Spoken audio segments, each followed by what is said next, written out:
Bhagyaraj sir வந்து copy அடிச்சிருக்கேன். முதல்ல நம்மளை பேச கூப்பிட்டா என்ன பேசுறதுன்னு யோசிச்சேன். அதில் பாக்யராஜ் சார் ஒரு லீடு கொடுத்துருக்காரு. இங்கே சினிமாவை சுவாசிக்கிறவங்க டெஃபினட்டாக ரொம்ப ரொம்ப கம்மி. அதில் ஒருத்தர் இயக்குனர் ராம். நான் மீரா கதிரவன் சொல்லுவேன்னு வச்சுங்களேன். அவர் வந்து மிஸ்டர் ராம் வந்து ஒரு மாதம் 1.5 மாதத்துக்கு முன்னாடி எனக்கு ஒரு ஃபோன் பண்ணி, அபிபின்னு ஒரு படம் இருக்குது, நீங்கள் மிஸ் பண்ணவே கூடாது, அவசியம் பார்க்கணும். இந்த மாதிரி கொஞ்சம் கலைஞர்கள் இருக்காங்க. சில பேர் வந்து இந்த மாதிரி ஒரு நல்ல படத்தை பார்த்தோம்னா அந்த படத்தை கொண்டு எப்படியாவது சேர்க்கறதுக்கு நம்மளால முடிஞ்ச ஒரு சின்ன உதவியாவது செய்ய முடியுமோ அப்படின்னு நம்ம எல்லாருமே அதில் முயற்சி பண்ணுவோம். மீரா கதிரவன் அந்த மாதிரி நல்ல படங்களை மட்டுமே எடுக்கிறதுங்கிறது அவருடைய தீவிரமான ஒரு முயற்சி. அதுக்காக நிறைய கடுமையான கஷ்டங்கள் இருக்கும். நேற்று கூட ஒரு லஞ்ச் மீட்டிங்கில் நான் பேசிட்டு இருக்கும்போது என்னோட நண்பர் ஒருத்தர் என்ன பெருமையாக சொன்னார், இவருக்கு இந்த மாதிரி ஒரு வியாதி இருக்கு, வேற மாதிரி ஏதாவது வித்தியாசமா படங்கள் பண்ணணும்னு சொல்லி தான் இவர் மாட்டிக்கிட்டாரு. இல்லாட்டி கமர்ஷியலா படம் பண்ண ஆரம்பிச்சிருந்தாரு. அவர் நிறைய வசதி வச்சிருப்பாரு, நிறைய காசு வச்சிருப்பாரு. சில பேருக்கு வந்து என்ன தோணுதோ, அந்த நம்ம சினிமாவுக்கு வந்தது காசு சம்பாதிக்கிறதுக்கு, பணம் சம்பாதிக்கிறத மீறி இந்த கலையை கொண்டு வந்து அழகா சேர்க்கறதுக்கான நம்மளால முடிஞ்ச ஒரு சின்ன முயற்சி. அதை தொடர்ந்து மீரா கதிரவன் ரொம்ப அழகா பண்ணிட்டு இருக்காரு. தொடர்ந்து இந்த படத்துல கூட பாத்தீங்கன்னா கேமரா முன்னாடி வந்து நடிகர்கள் நடிச்ச மாதிரியே இருக்காது. அந்த வீட்டுக்குள்ள நம்ம கொண்டு போய் கேமரா வச்ச மாதிரி, அல்ல அந்த ஊருக்குள்ள நம்ம கொண்டு போய் கேமரா வச்ச மாதிரியான ஒரு தோற்றம். அவ்வளவு இயல்பான ஒரு படம்.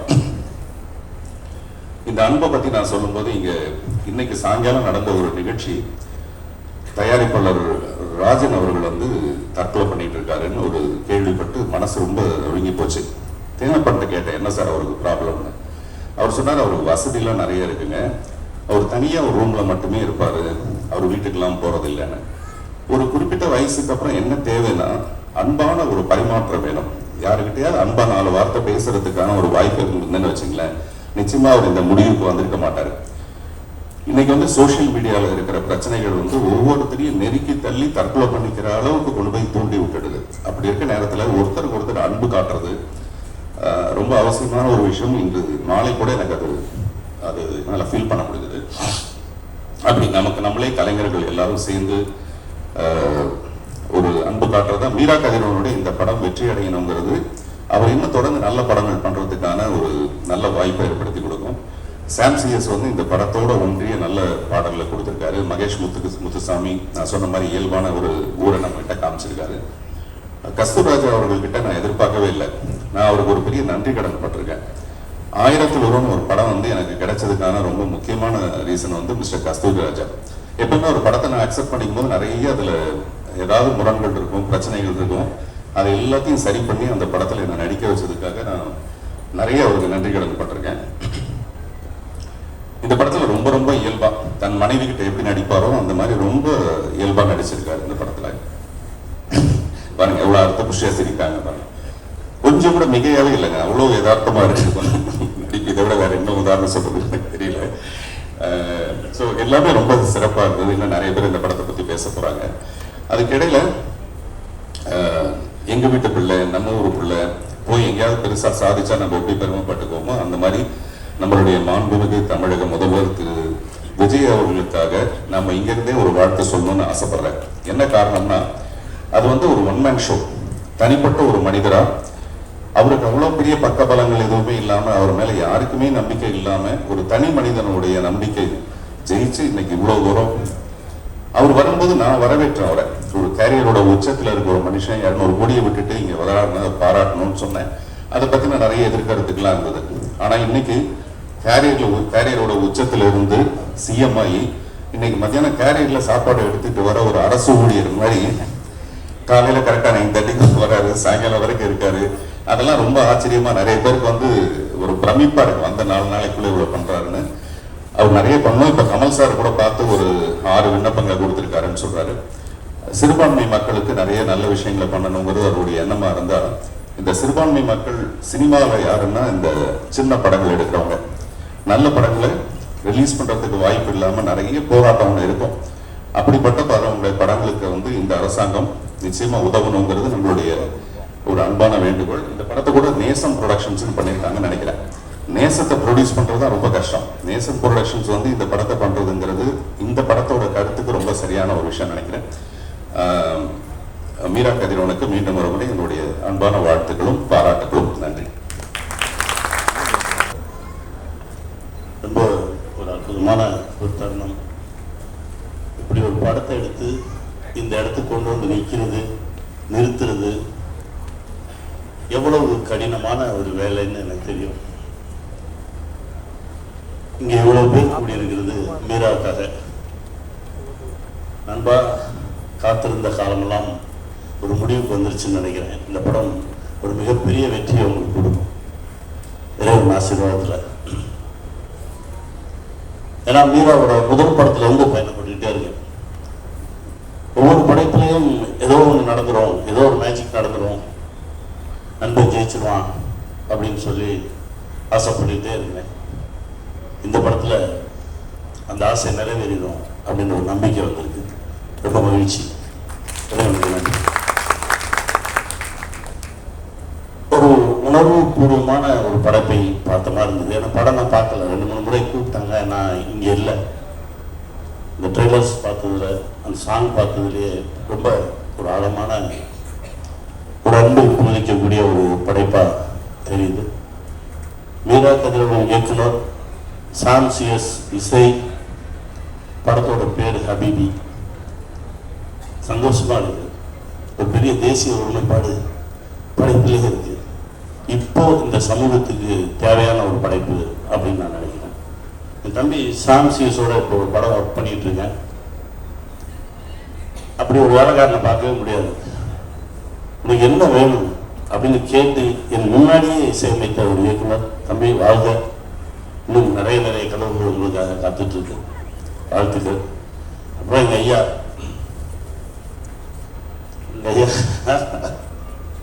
எட்டுப்பட்டி ராசா,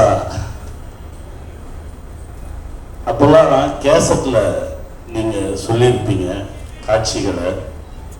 கஸ்தூரி பாண்டியன் உட்கார்ந்து எழுதிட்டு இருப்பாரு.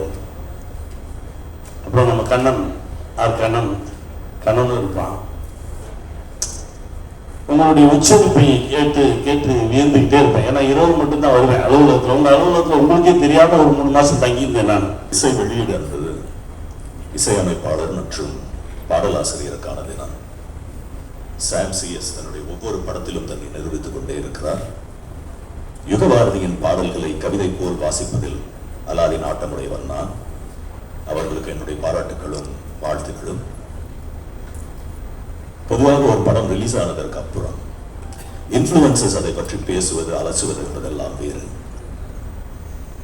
இதுபோல் ஒரு மேடையில் கூடி சக கலைஞர்களும் இயக்குநர்களும் எழுத்தாளர்களும் அந்த படத்தை கலந்தாய்வு செய்வதும் கலந்துரையாடுவதற்குமான வாய்ப்பு மிகவும் குறைவு. ஹபீபியை நான் ஏற்கனவே பார்த்துவிட்ட காரணத்தால் அதற்கான ஒரு வாய்ப்பாக இந்த மேடையை பயன்படுத்திக் கொள்ள வேண்டும் என்று ஆசைப்படுகிறேன்.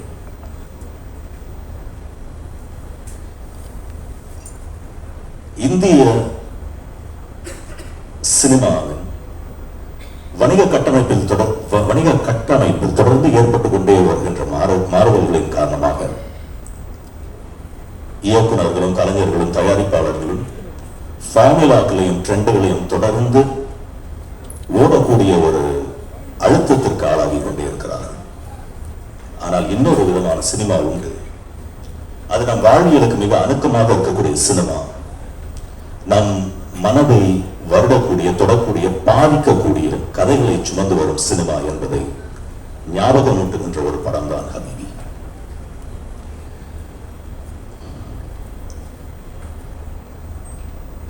இந்த கதையை எழுதி இயக்கி இருப்பது என்னுடைய நண்பர் மீரா கதிரவன் என்பதில் தனிப்பட்ட முறையிலும் நான் பெருமைப்படுகிறேன். வணக்கம்.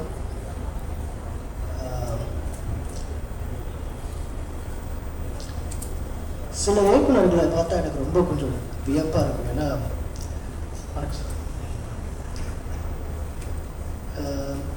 இப்போ அடுத்த முதல் படம் பண்ணியாச்சு, அடுத்த படம் பண்ணும்போது நம்மளுக்கு ஒரு ப்ரெஷர் ஒன்று இருக்கும். எப்பயுமே இந்த மாதிரி படங்கள் பண்ணுங்கள், இப்படி பண்ணுங்க அப்படின்னு சொல்லி நிறைய பேர் நம்மக்கிட்ட அடுத்த படத்துக்கான விஷயங்களை சொல்லுவாங்க. ஒரு விஷயத்தை ப்ரப்போஸ் பண்ணும்போது ஏன்னா நம்ம பார்த்து வளர்ந்த படங்கள் மாதிரி சில படங்கள் பண்ணணும்னு ஆசைப்படுவோம். ஆனால் இன்னைக்கு அப்படி பண்ணால் ஜெயிக்க முடியாது, அப்படி பண்ணால் அடுத்த லெவலுக்கு போக முடியாது அப்படின்னு சொல்லி நம்மளை தொடர்ந்து பயமுறுத்திக்கிட்டே இருப்பாங்க.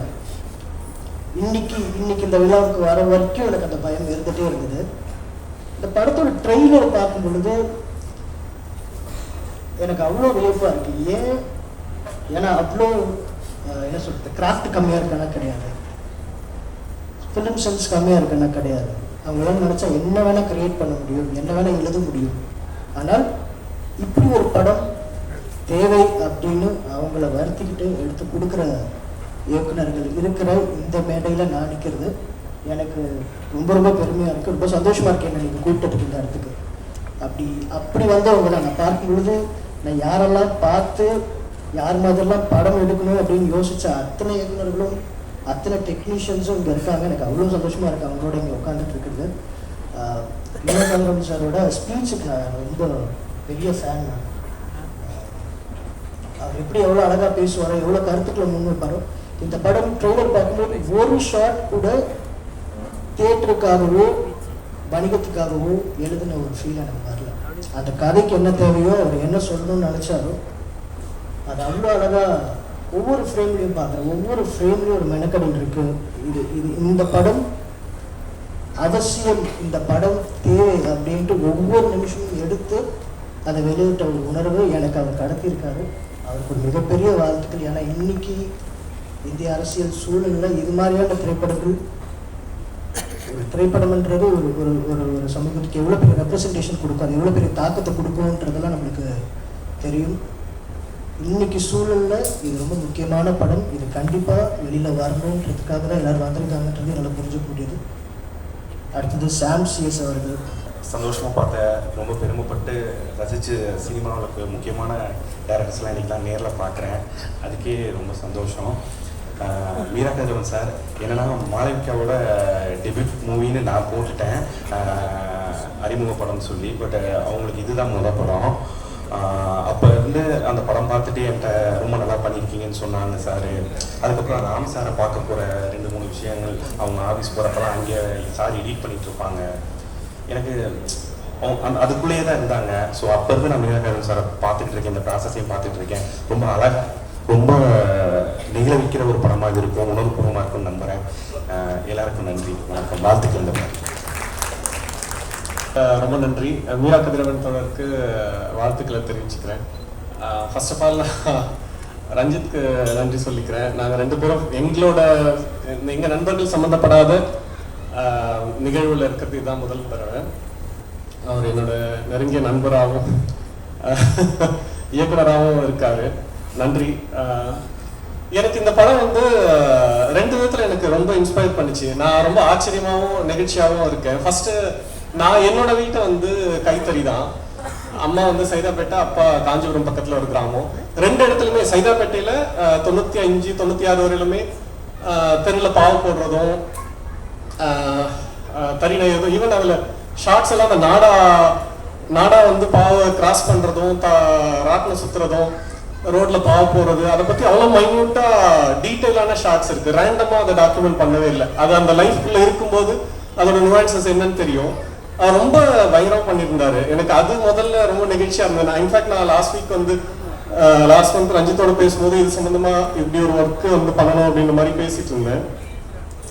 அது ஒண்ணு. அதோட இந்த படம் படத்துல இருக்க நடிகர்கள், அவங்களோட முகங்கள், அந்த படத்தோட ஈவன் காஸ்டியூமோட கலர்ஸ், வீட்டுக்குள்ள இருக்க இந்த ப்ராப்ஸ் வரையிலும் அவ்வளோ எனக்கு அதை பார்க்கும்போதே பயங்கர உணர்வெழுச்சியா இருந்தது.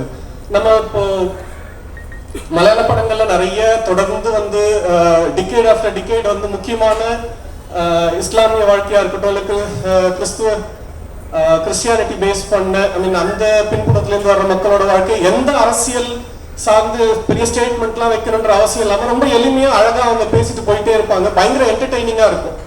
என்ன மைதினா இருக்கட்டும், நிறைய ஈவன் இப்போ திருஷ்யம் பார்க்கும்போது அது ஒரு கிறிஸ்டியன் வாழ்க்கை தான் வச்சுக்கோங்க. ரொம்ப கமர்ஷியலா பாப்புலர் ஃபில்மாவே அவங்க பண்ணிட்டே இருப்பாங்க.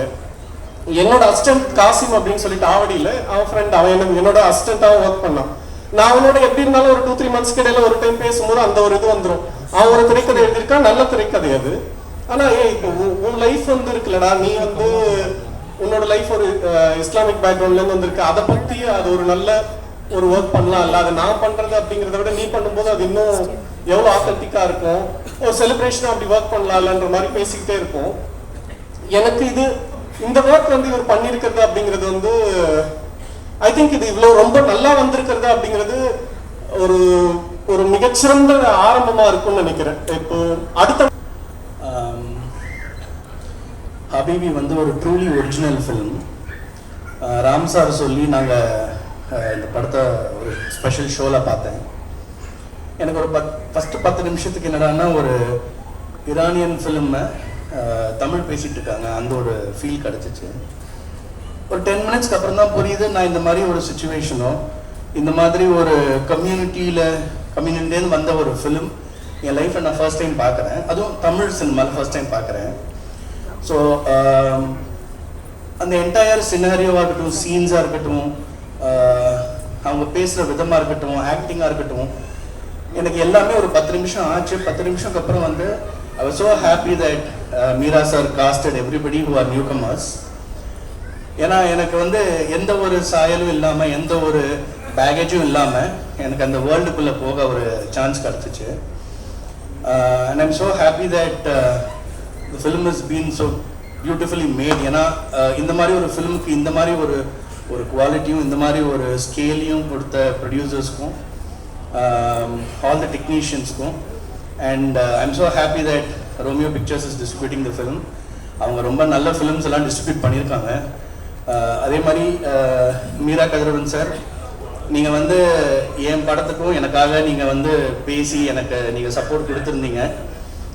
அதே மாதிரி நீங்கள் செல்ஃப்லெஸ்ஸாக ஒரு அப்ரிசியேஷனாக இருக்கட்டும், செல்ஃப்லெஸ்ஸாக வந்து ஃபோன் பண்ணி நீங்கள் இதை பற்றி கவலைப்படாதீங்க அப்படின்னு சொன்னீங்க. So you are a very good man, you made a great film. I hope audience get to see it and enjoy it. Thank you. இந்த நேரத்தை எனக்காக கொடுத்ததுக்கு ரொம்ப நன்றி. இந்த படம் ஹபீபி ரொம்ப சிறப்பாக வந்திருக்கு, நான் பார்த்துட்டேன். இங்கே தமிழ் சூழலில் இப்படியான ஒரு படம் வந்து இஸ்லாமிய சமூகத்தை பற்றின, சகோதரர்கள் சமூகத்தை பற்றின இந்த படம் வந்து ரொம்ப நெருக்கமாக இருந்துச்சு. இது வந்து நான் இதுக்கு முன்னாடி இந்த மாதிரி ஒரு தமிழ் படத்தை நான் பார்க்கல. அவ்வளோ நெருக்கமாக இதுக்குள்ளே எடுக்க முடியுன்றது வந்து அவர் டைரக்டர் வந்து ரொம்ப அழகாக அதை பண்ணியிருக்காரு. அதே மாதிரி மியூசிக்லாகவும் பயங்கர இதுவாக இருக்குது. ரொம்ப நன்றி சார், சூப்பராக இருக்குது மியூசிக்கு.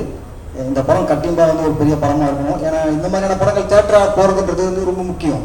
ஏன்னா இந்த படங்கள் தேட்டரில் பார்க்கணும். அப்புறம் ஓடிடியில் பார்த்துட்டு இது ரொம்ப நல்ல படம் தேட்டரில் மிஸ் பண்ணிட்டோன்னு சொல்கிறது இருக்கு இல்லையா, அது இல்லாத சிறை எப்படி வந்து மக்கள்கிட்ட போய் சேர்ந்ததோ அது மாதிரி இந்த படம் போய் சேரணும். அது ரொம்ப சந்தோஷமாக இருக்கும். இந்த படம் வெற்றி அடைஞ்சதுன்னா ரொம்ப இந்த தமிழ் மக்கள், இப்போ நம்ம வந்து இஸ்லாமியர்களோட ரொம்ப ரொம்ப சகோதரத்துவமாக இருக்கிற நாடு வந்து தமிழ்நாடு. அந்த அந்த அந்த படம் வந்து கண்டிப்பாக அது வெற்றி படம் ஆக்கணும். ரொம்ப நன்றி. இப்போ போன வருஷத்துலேயும் சரி மலையாள படத்தை கம்பேர் பண்ணி சொல்லிட்டு இருக்க தமிழ் இண்டஸ்ட்ரியில் ரொம்ப தரமான படங்கள் வந்துக்கிருக்கு. அந்த வரிசையில் இந்த படம் பார்த்த அத்தனை பேருமே மிக சிறப்பாக இருக்குன்னு சொல்லியிருக்காங்க. நான் படம் பார்க்க முடியல, நிச்சயமாக நம்ம வந்திருக்க இங்கே அத்தனை பேருமே மீரா கதிரவன் மேலே வச்சுருக்க நம்பிக்கை தான் வந்திருக்கோம். நிச்சயமாக இந்த படம் பெரிய வெற்றி படமாக இருக்கும். நன்றி, விடைபெறுகிறேன். நன்றி. Thank you so much sir. படத்தோட ட்ரெய்லர் நம்ம பார்த்தோம். கேசட்டில் வாய்ஸ் ரெக்கார்ட் பண்ணி நம்ம எப்படி வந்து நம்மளுடைய அன்பானவங்க நமக்காக ஒரு வெளிநாட்டுக்கு போய் சம்பாதிக்கும் போது அந்த டச் வாய்ஸ்லயோ லெட்டர்ஸ் மூலமாகவோ இருக்கும் இல்லையா, அந்த மாதிரி வெளிநாட்டுக்கு போய் சம்பாதிக்கணும்னு நினைக்கிற ஒவ்வொருத்தர் மனசுலையும் நிச்சயமாக வெற்றி கொடி கட்டி இருக்கக்கூடிய படம் அப்படின்னா நிச்சயமா சேரன் சாரோட படம்னு சொல்லிடலாம். தேசிய விருது பெற்ற இயக்குனர் நம்ம எல்லாரோட மனசுலையும் என்றைக்கும் ஆட்டோகிராஃபாக அவரோட படங்களுடைய வரிசையை நம்ம அடுக்கிக்கிட்டே இருக்கலாம். Thank you sir for giving such wonderful films and I welcome you now sir. Please let's welcome. Cheran sir வந்து போட்ட பாதை தமிழ் சினிமாவில் ஆகச்சிறந்த ஒரு ஃபிலிம் மேக்கர். அவருடைய படங்கள் பார்த்தா நாங்கள் வந்து இன்ஸ்பயர் ஆகி இந்த இடத்துக்கு வந்திருக்கிறோம். சேரன் சார் வந்து ஆக்சுவலி அவரெல்லாம் சந்திக்க மாட்டோமான்னு நானும் ஏங்கிருக்கிறாங்க. வந்து இன்னைக்கு அவர் வயால நான் இவ்வளோ கேட்கறதுங்கிறது வந்து இறைவன் மிகப்பெரியவன். நன்றி. Thank you so much. My name is Zakaria. I have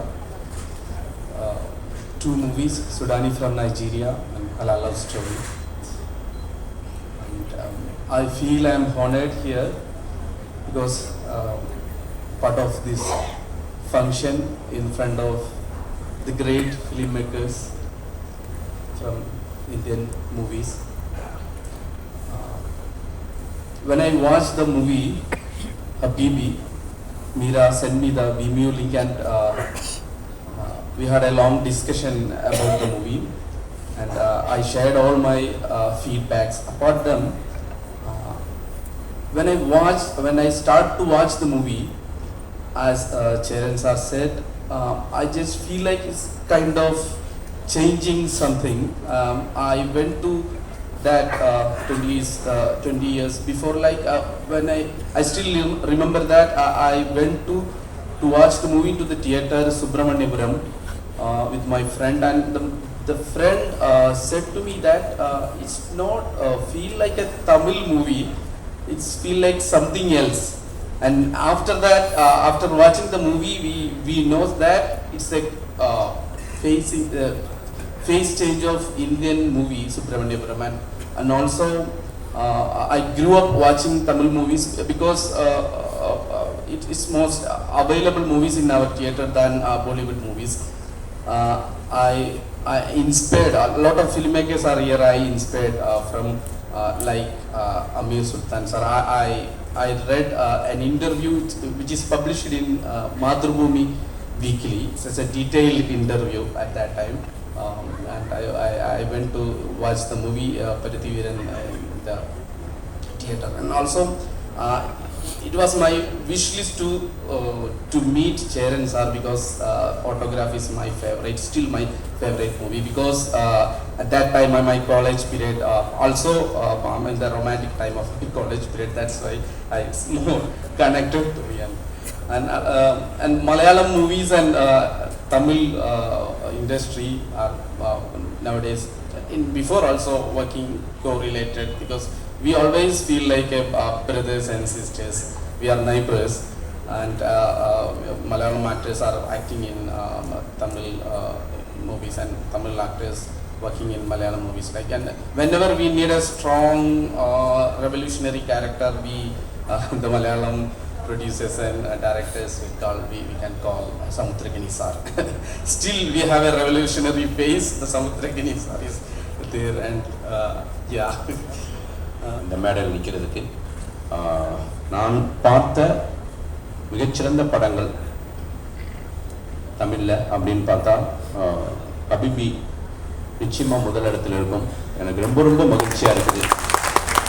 நான் படம் பார்த்து என்னோட நண்பர்கள் நிறைய இயக்குநர்களோட படம் பார்த்துட்டு எல்லாரும் போனதுக்கப்புறம் 1 மணி நேரம் மீராட்ட உட்காந்து பேசினேன். எனக்கு ரொம்ப ஒரு புது சினிமா பார்த்த மாதிரி இருந்துச்சு. ஏன் அப்படின்னா நான் பழனி, நான் பிறந்து வளர்ந்தது, என்னோட படித்த நண்பர்கள் யாருமே இஸ்லாமிய நண்பர்கள் கிடையாது. எனக்கு இஸ்லாமிய நண்பர்கள் அப்படின்னா நான் சினிமாவுக்கு இயக்குனர் ஆனதுக்கப்புறம் அஸ்லாமும் மீராவும் மட்டும்தான் எனக்கு இஸ்லாமிய நண்பர்கள். ஸோ எனக்கு அந்த லைஃப்பை பற்றி சுத்தமாக தெரியாது. எனக்கு அந்த லைஃப்பை பார்க்கும்போது ரொம்ப பிரமிப்பாக இருந்துச்சு, ரொம்ப புதுசாக இருந்துச்சு. படம் பார்த்து வந்ததுக்கப்புறம் நான் சசிராஜா சார் ரொம்ப நேரம் ஃபோனில் பேசிகிட்டு இருந்தேன், ஈசா ஹீரோக்கு ரொம்ப நேரம் ஃபோனில் பேசிகிட்டு இருந்தேன். ரொம்ப மகிழ்ச்சியாக இருந்துச்சு. ரொம்ப ரொம்ப முக்கியமாக ஒரு விஷயத்தை மட்டும் சொல்லிக்கிறேன், இது முஸ்லீம் சகோதரர்கள் பார்க்க வேண்டிய திரைப்படம் கிடையாது. இது புதுமையான ஒரு திரைப்படம். இந்துக்கள், இந்து நண்பர்கள், இந்து சகோதரர்கள் அத்தனை பேரும் பார்க்கணும். ஏன்னா இது நம்ம பார்க்காத ஒரு வாழ்க்கையை இந்த திரைப்படத்தில் இந்த ஸ்க்ரீனில் காமிச்சிருக்காங்க. எல்லாரும் ஆதரிக்கணும், இந்த படத்தை கொண்டாடணும் அப்படின்னு கேட்டுக்கிறேன். இந்த படத்தில் நடித்த ஈஷாவாக இருக்கட்டும், மாளவிகாவாக இருக்கட்டும், உங்கள் பேச உங்களுக்கும் என்னுடைய வாழ்த்துக்கள். இந்த படத்துல உண்மையா தேசிய விருது கொடுக்கணும் அப்படின்னா மீராவுக்கும் சசிராஜா சாருக்கும் தேசிய விருது நிச்சயம் கொடுக்கணும். இந்த படத்துல சித்தி கேரக்டர் ஒருத்தவங்க நடிச்சிருப்பாங்க, அவங்களுக்கு நிச்சயம் இந்த படத்துல தேசிய விருது கொடுக்கும். ஏன்னா ரொம்ப ரொம்ப கேரக்டர் ஆர்டிஸ்டா ரொம்ப பிரமாதமா பண்ணியிருந்தாங்க. அவங்க ஹீரோட்ட நகை கொடுக்குற சீன்லாம் நான் டப்புன்னு அழுதுட்டேன். இந்த மாதிரி 100 சீன் பார்த்துருக்கலாம், ஆனா அந்த சீன் அவ்வளோ வேல்யூபுல்லா, அவ்வளோ உண்மையா இருந்துச்சு. அவங்களுக்கும் என்னுடைய வாழ்த்துக்களை தெரிவிச்சுக்கிறேன். நிச்சயம் சிஎம் ஷாமுடைய படங்கள பெஸ்ட் ரீரெக்கார்டிங் இந்த திரைப்படம் தான். Outstanding brother. எனக்கு ரொம்ப ஆச்சரியமா இருந்துச்சு. புதிய ஒரு கல்ச்சரை, இந்த கல்ச்சருக்குள்ள ஒரு மியூசிக்கை வெளியெடுத்து அதுக்கு நீங்க ரொம்ப ரொம்ப நீங்க புஷ்பாக்கெல்லாம் நீங்கள் ஒர்க் பண்ணதோட இது பல மடங்கு இதுக்கு மெனக்கெட்டுருப்பீங்க எனக்கு தெரியும். ஏன்னா அவ்வளோ சவுண்டு வெரைட்டி இருக்குது. ஏன்னா நம்ம பார்க்காத கேட்காத அவ்வளோ சவுண்டுகள் நீங்கள் ஸ்க்ரீனுக்குள்ளே கொண்டு வந்து அதை கோர்த்து நீங்கள் வந்து ஸ்க்ரீனில் சொன்னது வந்து ரொம்ப ரொம்ப ஆச்சரியம். நிச்சயம் இந்த திரைப்படத்துக்கு உங்களுக்கு தேசிய விருது கிடைக்கணும்னு நான் மனசார கடவுளை வேண்டிக்கிறேன். இந்த திரைப்படத்தில் ஒர்க் பண்ண எல்லாருக்கும் என்னுடைய வாழ்த்துக்கள். மீரா உன்னுடைய பெரிய ஃபேன். மீராவை பற்றி எல்லாரும் பாராட்டிட்டாங்க. ஒரு நண்பனா ஜெயிக்கணும்னு ஆசைப்படுறேன். மறுபடியும் சொல்கிறேன், அந்த கிளைமேட் ஷாட் அப்படி முடிக்காத, உன் காதை விழுந்து கேட்குறேன்னு அன்னைக்கே கேட்டேன் நான். ஒரு ஷாட்டாவது எக்ஸ்டெண்ட் பண்ணு. இந்த திரைப்படம் வந்து வெற்றி பெறணும். உன்னுடைய மனைவி உன்னுடைய குழந்தைகள் நல்லா இருக்கணும். அவங்களுடைய சப்போர்ட்டு தான் நீ இந்த இடத்துல நின்றுட்டு இருக்க. இந்த படம் வணிக ரீதியாக மிகப்பெரிய வெற்றி அடையணும்னு எல்லா உள்ள இறைவனை வேண்டிக்கிறேன். Thank you so much. இந்த தருணத்தில் இந்த மேடையில் நிற்கிறது ரொம்ப ரொம்ப ரொம்ப ரொம்ப சந்தோஷமா இருக்கு. மீராவோட உழைப்பும் இந்த 3 வருடமாக அவருடைய காத்திருத்தலும் நான் ரொம்ப அருகில் இருந்து பார்த்ததுனால இந்த நிமிஷம் இந்த நிகழ்வில் நிற்கிறது ரொம்ப ரொம்ப பெருமிதமாக இருக்குது. மனப்பூர்வமாக சொல்கிறேன். எனக்கும் மீரா கதிரவனுக்குமான நட்பு வந்து ஒரு 20 வருட வரலாறு இருக்குது. அவர் அடூரோட நிழல் குத்து திரைக்கதை, அப்புறம் வந்து மீரா கதிரவன் மொழிபெயர்த்து, அதுக்கப்புறம் நிர்மால்யம், எம்டி வாசுதேவன் நாயருடைய நிர்மால்யம், பத்மராஜனுடைய பெருவழியம்பலம், இந்த திரைக்கதைகளை எல்லாம் அவர் வந்து மொழிபெயர்த்து நான் கனவு பற்றை மூலமாக அதை பதிப்பிச்சிருக்கேன். 20 வருடத்துக்கு மேலே ஆயிருக்கும்னு நான் நினைக்கிறேன். ஸோ எங்கள் நட்புக்கு நடுவில் இருக்கிற இந்த பாலம் வந்து தீவிர சினிமா, தீவிர இலக்கியம். அது ஒரு நீண்ட நெடிய பாலம். அந்த பாலத்தில் முடிவடையாத கனவுகளோட நாங்கள் தெரிஞ்சிட்ருக்கோம். அப்படிப்பட்ட ஒரு கனவுல ஒன்று தான் ஹபி. அந்த கனவு இன்னைக்கு நனவாக இருக்கு. ரொம்ப ரொம்ப மனசுக்கு நிறைவாக இருக்கு. இந்த படத்தை வெறும் திரைப்படம்னு நான் சொல்ல முடியாது. இது ஒரு மிக வீரியமான அழுத்தமான பண்பாட்டு அசைவு. இந்த அசைவு இந்த படம் நான் பார்த்தேன், ரொம்ப பிடிச்சிருந்தது. இவ்வளோ பேர் இங்கே சினிமாவை சுவாசிச்சுட்டு இருக்கவங்க இவ்வளோ பேர் இருக்கீங்க. நாங்களாம் வெறும் பார்வையாளர்கள் தான். ஆனால் ரொம்ப உள்ளார்த்தமாக ரொம்ப ரொம்ப ரொம்ப ஹார்ட்ஃபெல்ட்டாக இருந்தது படம் பார்க்கும்போது. நான் ரொம்ப இமோஷனலாக இருந்தேன். இன்ஃபேக்ட் இந்த படத்தை பார்த்து முடிச்சுட்டு அவர்கிட்ட பேசும்போது சொன்னேன், இது ரொம்ப ஒரு அழகான வாழ்வியலை ரொம்ப ரொம்ப டவுன் சவுத் நீங்கள் போனீங்கன்னா this is how any town is. நீங்கள் பார்க்கக்கூடிய எல்லா இஸ்லாமிய டவுன்ஸுமே இந்த மாதிரி தான் இருக்கும்.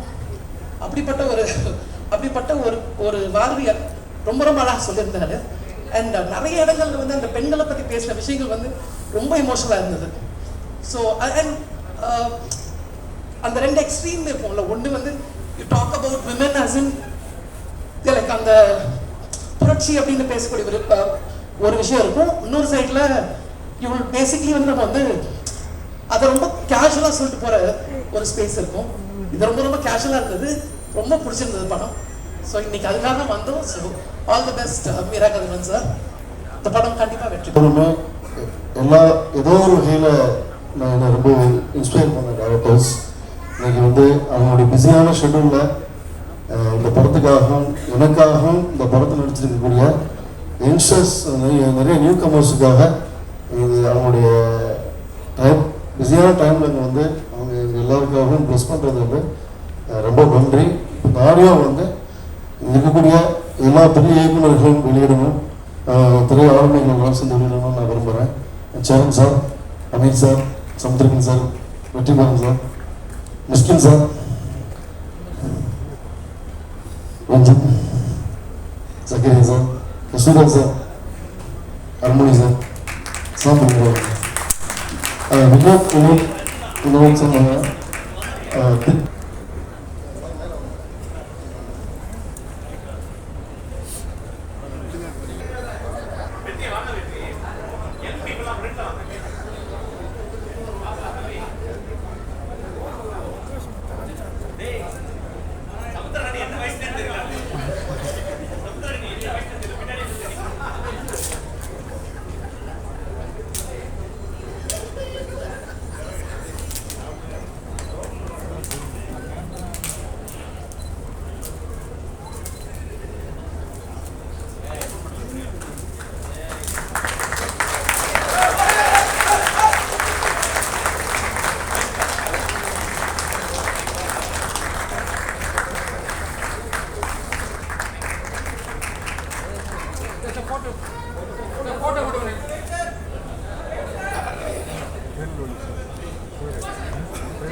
முதல் சினிமா அப்படின்ற மாதிரி இருந்தது தமிழில்.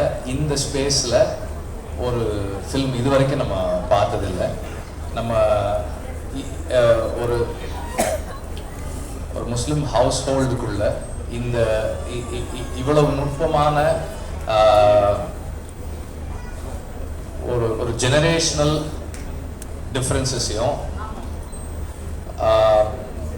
ஒரு மேல் ஃபீமேல் ரிலேஷன்ஷிப்லையும் ஈக்குவேஷனையும் அவங்களுடைய கஸ்டம்ஸையும் ப்ராக்டிசஸையும் இந்த அளவுக்கு பதிவு பண்ணி ஒரு ஸ்லைட்ஸ் ஆஃப் லைஃப் ஃபில்ம் நம்ம பார்த்தது கிடையாது. இதுக்குள்ள அவங்களுடைய வாழ்வியல், அவங்களுடைய கனவுகள், அவங்களுடைய இழப்புகள், வலிகள், சந்தோஷங்கள் எல்லாம் இன்னைக்கு வரைக்கும் ரெலவெண்ட்டாக இருக்கிற ஒரு ஃபில்மாக இருக்குது இது. அது பேசுகிற அரசியல் அரசியல்னு லவ்தா இது வந்து ஒரு ஃபேமிலிக்குள்ள இருக்கிற ஒரு ஹைராக்கி இருக்கு இல்லையா, அதை விமர்சனப்படுத்துற விதத்துல இருந்து அத்தனையுமே வந்து ரொம்ப ஸ்பெஷலா இருந்தது. மீராவுடைய ஒரு ஒரு என்ன சொல்றது, ஒரு ஸ்ட்ராங் ஸ்டெப் அஹெட்டா பார்க்குறேன் நான் இதை. அவர் இங்கிருந்து இன்னும் மேலும் ரொம்ப ஸ்ட்ராங்காக தொடர்ந்து ஃபங்க்ஷன் பண்ணுவாருன்னு நான் நம்புகிறேன். அண்ட் இந்த படத்துடைய காஸ்ட் வந்து ரொம்ப ரொம்ப ஸ்பெஷலாக நான் ஃபீல் பண்ணுறேன். ஏன்னா இதில் இருந்த ஒவ்வொரு மனிதருமே எனக்கு வந்து ஆர்டிஸ்டாகவே தெரியல, அந்தந்த அங்கே வாழ்ந்த மனிதர்களாகவே தெரிஞ்சாங்க. எனக்கு கஸ்தூரிராஜா சார் முன்னாடியே தெரியுன்றதால தான் வந்து அவர் நான் வந்து கஸ்தூரிராஜா சார் நல்லா நடிச்சிருக்காங்களே அப்படின்ற மாதிரி இருந்தது எனக்கு. இல்லைன்னா அந்த குடும்பத்தினுடைய ஒரு தலைவனுடைய அந்த அவருடைய அக்கறைன்ற பேர்ல இருக்கிற அந்த ஈகோவும் அதுவும் எல்லாமும் சேர்ந்து அவர் வந்து அந்த கதாபாத்திரமாவே இருந்தாரு. எல்லாருமே அப்படிதான் இருந்தாங்க. அண்ட் டெக்னிக்கல் டீம் எல்லாருமே வந்து ரொம்ப நல்லா ஒர்க் பண்ணியிருந்தாங்க. இந்த படத்தினுடைய வெற்றிக்கு என்னுடைய வாழ்த்துக்கள். நன்றி. மீராக்கு ஒரு special congratulations from me also. எல்லாத்தையும் பார்க்கறதுல ரொம்ப மிகப்பெரிய சந்தோஷம். ஏன்னா மீரா கத்தினோனுக்காக இவ்வளோ பேர் வந்திருக்கீங்க அப்படிங்கிறத தாண்டி ஹபிபி அப்படிங்கிற ஒரு ஃபிலிமுக்காக இத்தனை பேர் வந்திருக்கிறது மிகப்பெரிய சந்தோஷம். இதை தயவுசெய்து மென்ஷன் பண்ணணும், ஏன்னா ப்ரெஸ் பீப்புள்ஸில் இருக்கிறீங்க. இந்த ஃபிலிம் வந்து ரொம்ப எஸ்பெஷலி ரொம்ப special for not because of the Meera, for everyone. மெயினாக இதில் வந்து ஒரு முக்கியமான விஷயம் என்னென்னா, இஸ்லாம் பற்றி ஒரு முழுக்க ஒரு ஃபிலிம், அவங்களோட வாழ்வியல், அவங்களுடைய யதார்த்தங்கள், அவங்களுடைய நடைமுறை அப்படிங்கிறது தமிழ் சினிமாவில் இவ்வளோ டீட்டெயில்டாக ஒரு ப்ரெசென்ட் பண்ண ஃபிலிம்னு இது வரைக்கும் நான் பார்த்தது. ஸோ பீயிங் அ முஸ்லீம் எனக்கு ரொம்ப க்ளோஸர் டு ஹார்ட்டை கனெக்ட் பண்ணிச்சு. ஸோ எனக்கு நான் படம் பார்த்துட்டு இருக்கும்போது பீயிங் அ முஸ்லீம்னால இந்த படம் எனக்கு ரொம்ப கனெக்ட் பண்ணிச்சாகும்னு ஒரு சின்ன டவுட் இருந்துச்சு. அப்போ என் பக்கத்தில் படம் பார்த்துட்டு இருந்த டைரக்டர் சசிகிட்ட கேட்டேன், ஒரு டைரக்டர் மகிழ்கிட்டும் கேட்டேன். அவங்க 2 பேரும் சொன்னாங்க, இல்லை சார் இது முழுக்க இது எல்லாத்தையுமே கனெக்ட் பண்ணிச்சு. ஏன்னா அந்த வாழ்வியலை தாண்டி அந்த டீட்டெயிலை தாண்டி இதில் ஒரு ஃபீல் இருக்குது, ஒரு உண்மை இருக்குது, ஒரு நேர்மை இருக்குது அப்படின்னு சொல்லி சொன்னாங்க. I am very happy to hear that. Actually எனக்கு அந்த மூமெண்ட்டே வந்து ஒரு ஃபீல் கிடச்சிது. கண்டிப்பாக இந்த படம் ஒரு பெரிய definitely going to hit up each and every audience heart அப்படிங்கிறது ஒரு டவுட்டே இல்லாமல் இருந்துச்சு. ஸோ அதுக்கப்புறம் என்னென்னா, இந்த படத்தை வந்து நல்லபடியாக கொண்டு போய் சேர்த்துணுங்கிற வரி எனக்கு அன்னிலேருந்து ஸ்டார்ட் ஆயிடுச்சு. மீரா நானும் ஆக்சுவலி ஃபோனில் வந்து மணிக்கணக்கு பேசுவேன். ஆக்சுவலி மீரா கால் பண்ணுறதுனால என் ஒய்ஃப் சொல்லுவாங்க, ஒரு 2 hours நீங்கள் பிஸியாக இருவீங்க, அவர் ஃப்ரெண்டு பேசுகிறாருன்ட்டு. So we keep on talking, பேசிக்கிட்டே இருப்போம். எஸ்பெஷலி இந்த ஹபிபி பார்த்ததுக்கப்புறம் நாங்கள் நிறைய பேசணும். அப்போ எனக்கு இருந்த மிகப்பெரிய ஒரு பெரிய கொஸ்டின் மார்க் அண்ட் பெரிய பெயின் என்னன்னா, இந்த படத்தை எனக்கு இது ஒரு நடிப்பு சார்ந்த ஆடியோ லான்ச்சில் ஒரு புதிய மேடை. நான் ஒரு 98லேருந்து அரசியல் மேடையில் பார்த்துட்ருக்கிறேன். சினித்துறை மேடை எனக்கு இது வந்து பார்த்திங்கன்னா இந்த பேச்சு சினித்துறையை சார்ந்த மிகப்பெரிய ஜாம்பவான்கள் உட்கார்ந்த மேடை வந்து எனக்கு ஒரு புது மேடையாக தான் நான் பார்க்குறேன். இந்த படத்தை பற்றி எல்லாரும் சொன்னாங்க. நான் இந்த படத்தை பார்க்கல. இந்த படத்துக்குள்ளே இருக்கக்கூடிய விஷயங்கள் என்னன்னு சொல்லி முதல்ல நான் தெரிஞ்சுக்கிட்டு வந்தேன். அப்புறம் எல்லாம் பேசும்போது படம் பார்த்த மாதிரி எல்லாமே பேசிட்டாங்க. படத்தில் என்னென்ன இருக்குது, என்னென்ன செஞ்சுருக்கிறாங்க, இதை சார்ந்த இருக்கக்கூடிய விஷயத்தை வந்து ரொம்ப தெளிவாக இதில் நெசவாளர்கள் என்ன மாதிரி காட்சிப்படுத்திருக்கிறாங்க, ஒற்றுமையை எப்படி காட்சிப்படுத்திருக்கிறாங்க, காதலை எப்படி காட்சிப்படுத்திருக்கிறாங்க. இந்த படம் குறிப்பாக மீரா கதிரவன் சாரோட படம் வெற்றி அடைய நான் எல்லாம் வல்ல இறைவனை பிரார்த்திக்கின்றேன். நான் உங்கள்கிட்ட மன்னிப்பு கேட்கணும்னு கேட்டிங்கன்னா, 2007க்கு அப்புறம் நான் படம் பார்க்க இந்த படத்தை பார்த்து உங்கள் சினித்துறையிலிருந்தே, ஏன்னா சினித்துறை தான் வந்து இன்னைக்கு தமிழ்நாட்டு அரசியலில் இருக்குது என்பதை யாராலும் மறுக்க முடியாது. ஏன்னா இந்த துறையை சார்ந்தவர்களை, இந்த துறையில் ஜாம்பவான்களை மக்கள் உள்வாங்கி களத்தில் இருக்கிறாங்க. இந்த படத்தை பார்த்து ஹானபிள் சீஃப் மினிஸ்டர் மரியாதைக்குரிய விஜய் சார் அவர்கள்ட்ட இந்த படத்தை பற்றி சத்தியமாக சொல்வேன். இந்த படத்தை நீங்கள் பார்க்கணும். இந்த தமிழ்நாட்டில் இருக்கக்கூடிய துறையை சார்ந்த அத்தனை பேர்களுக்கும் இந்த தமிழக அரசாங்கம் ஆனபிள் சீஃப் மினிஸ்டர் உறுதுணையாக. எனக்குமான நட்பு அது ரொம்ப நேரம் பேசலாம், இங்கே பேச முடியாது, ஏன்னா நிறைய பேர் இருக்கீங்க. மீராவும் நானும் தங்கப்பச்சான் சார்ட்ட அசிஸ்டன்ட் டைரக்டர் ஒர்க் பண்ணாங்க.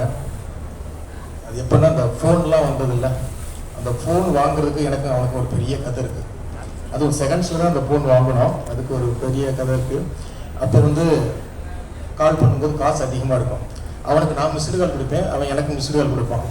அதில் யார் அந்த காலை அட்டன் பண்ணால் பேசணும் அப்படிங்கிறது இந்த 2 பேருக்கும் பெரிய போட்டியாக இருக்கும். அந்த நேரத்தில் தான் ரிலையன்ஸ்லேருந்து 500 ரூபாய்க்கு ஒரு ஃபோன் வந்துச்சு.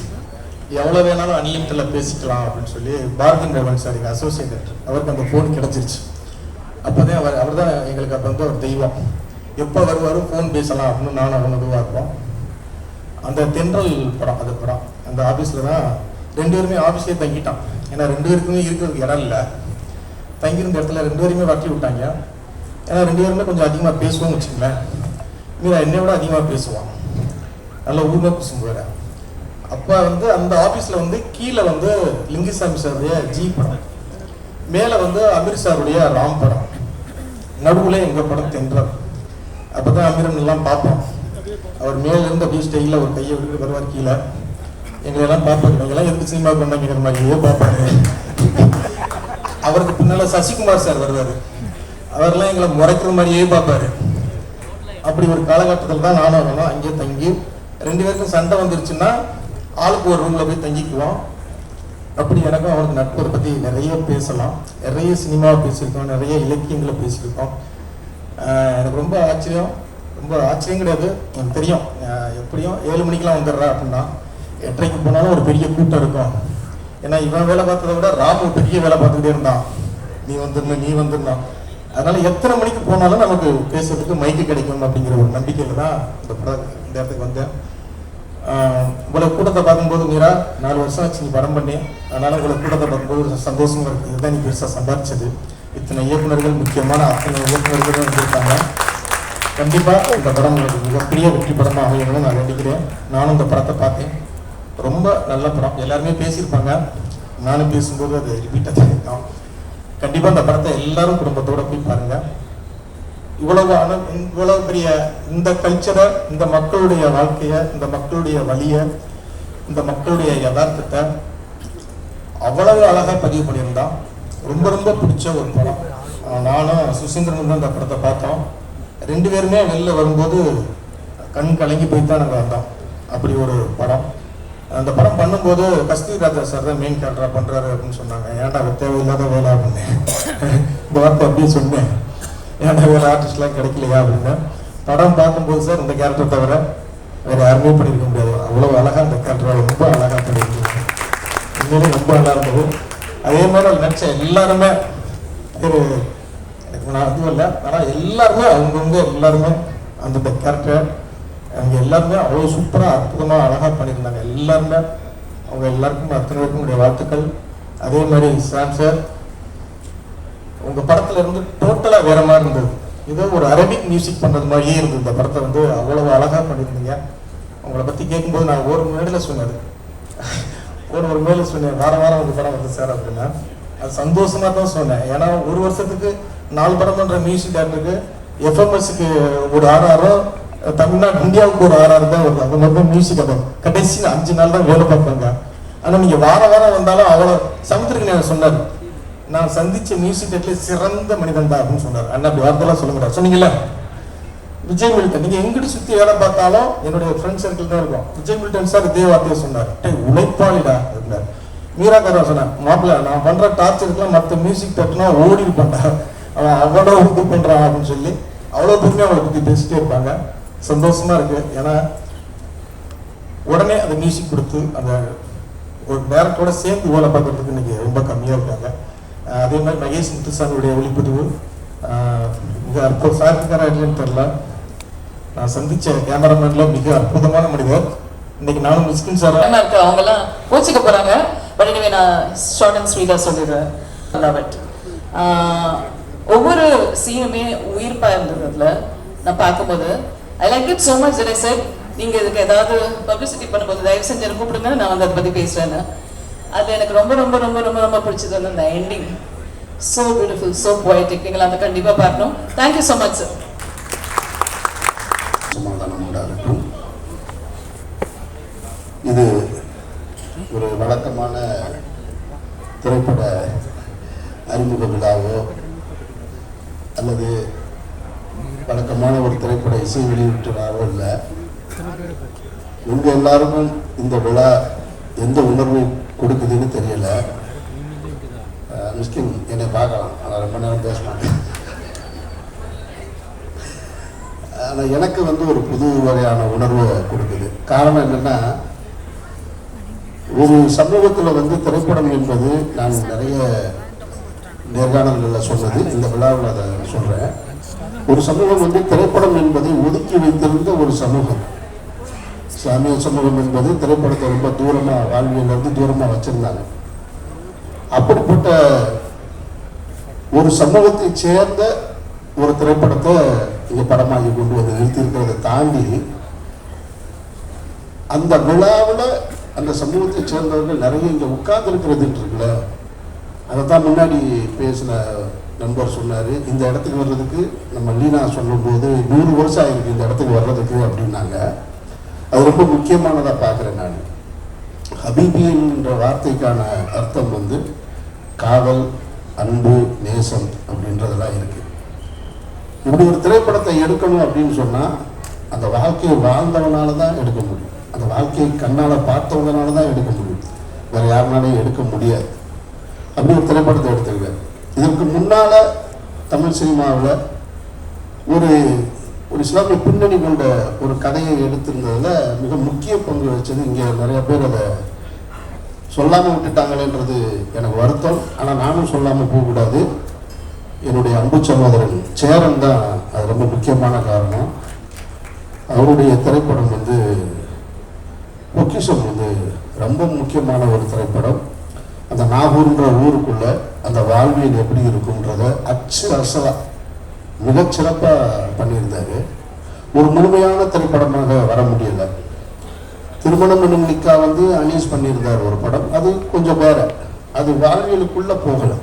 முழுமையான அந்த சமூகத்தை சார்ந்தவர்களோட கதையும் இல்லை. முதல் முறையாக ஒட்டுமொத்த தமிழ் சினிமாவுக்கும் அடையாளமாக இதுதான், இங்கேருந்து நீங்கள் இனிமேல் தொடங்கிக்கங்க அப்படின்னு சொல்லி மீரா கதிரவன் இந்த திரைப்படத்தை எடுத்திருக்கிறாரு. மீரா கதிரவனுக்கு என்னுடைய நெஞ்சார்ந்த வாழ்த்துக்களும் பாராட்டுகளும்.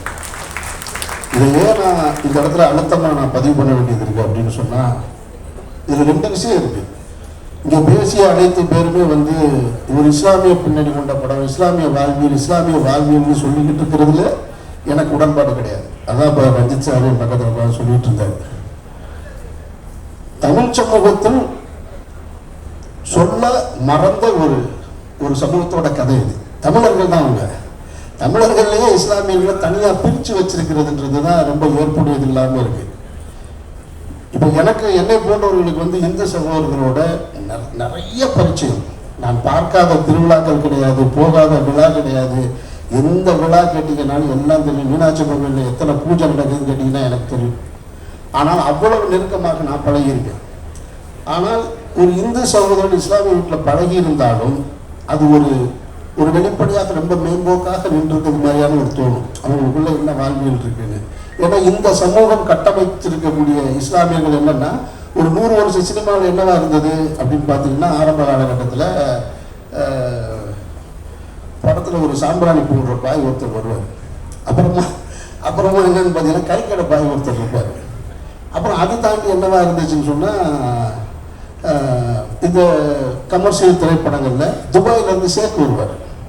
அவர் ஷேக் வந்து அவருக்கு அந்த அரபிக்கு தமிழ் அவருக்கு எல்லாமே அரபியை தவிர எந்த மொழியுமே தெரியாது. ஒரு அரபிக்கு ஆங்கிலமே பக்கத்தில் வராது. அது நீங்கள் அரபியை போய் கேட்டீங்கன்னா தான் தெரியும்.